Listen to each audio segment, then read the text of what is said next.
मागच्या व्हिडिओमध्ये तुम्ही बघितलं असं आपण गाडी शेतात घेऊन आलो होतो, हे कॅरेट सगळे गाडीमध्ये टाकले, परत चौकीला आलो, तिथनं आळ्या सगळं आपलं भरणं चालू होत्या. आणि तुम्हाला हे पण म्हटलं होतं की आपण एका कॅरेटमध्ये अशा 2 फोल्ड करून का ठेवतो म्हणून सगळं या व्हिडिओमध्ये सांगतो. शेड पर्यंत घेऊन जाऊस तर फक्त व्हिडिओ शेवटपर्यंत बघा आणि फॉलो नसेल केलं तर फॉलो करून घ्या. आता आपली 100 अंडी पुंची बॅच आहे ना, म्हणजे जवळपास 55 ते 60,000 आळ्या. आता अशा 100 अंडी पुंजला 10 कॅरेट लागत असतात. आपल्या गाडीमध्ये आपण 9 कॅरेट आणले होते, त्याच्यामुळे आपण असं पेपर अशा प्रकारे फोल्ड करून एका कॅरेटमध्ये 2 ठेवले. आणि हे फोल्ड करून ठेवायला जमतं फक्त 2-3 तास, जास्त वेळ जमत नाही कारण की त्या आळ्या मारत्या म्हणून. मग सगळे 9 कॅरेट जेवढे भरले तेवढे बाहेर घेतले आणि सगळे गाडीत लोड केले हळूहळू. आता मी तुम्हाला म्हटलं होतं ना, हे सगळं रात्री आपण शिफ्ट याच्यामुळे करत असतो की वातावरण सगळं मेंटेन राहतं म्हणून, कारण की भरवून आणायचं म्हटल्यानंतर लय जाळ्या लागल्या असतं ना आळ्याला. आता हे आपण जर अशा प्रकारे गाडीत आणत असतो ना, तर आपलं एसी वगैरे सगळे बंद ठेवावं लागते बरं. खिडकीच्या ज्या काचा आहे ना त्या नॉर्मल खाली ठेवावं लागतं, कारण की त्यांना हवा लागल म्हणून. माझा आता झोपेत त्याच्यामुळे एक पाण्याची बॉटली माझा घेतली, कारण की आता सध्या टाइम झाला होता 11 आणि घरी जाऊस तर नाळ्या उतरूस तर 12:30 वाजले होते. पण मग शेवटी गावाकडे आलो आणि आपल्या शेताच्या रस्त्यानं चाललो.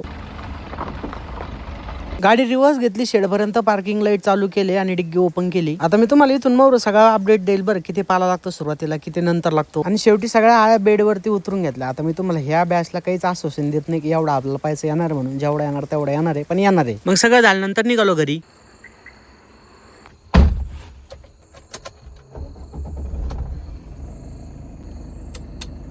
व्हिडिओ माहितीदायक वाटला असेल तर व्हिडिओ लाईक करून फॉलो करून घ्या.